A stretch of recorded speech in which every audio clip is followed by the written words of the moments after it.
ndax nit dafa am bi mu doone nit ba pare dafa am ruux am xel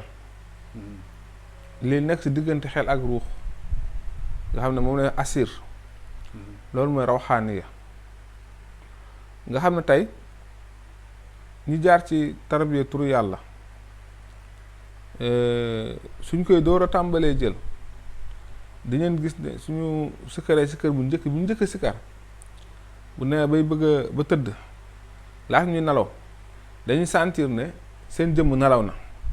mais mel ni ba léegi ñoo ngi xool wala ñoo ngi janneer nga xam ne dañuy nelaw gis na ñoom nelawuñu fekk boobu rawxaan yi mu ngi commencé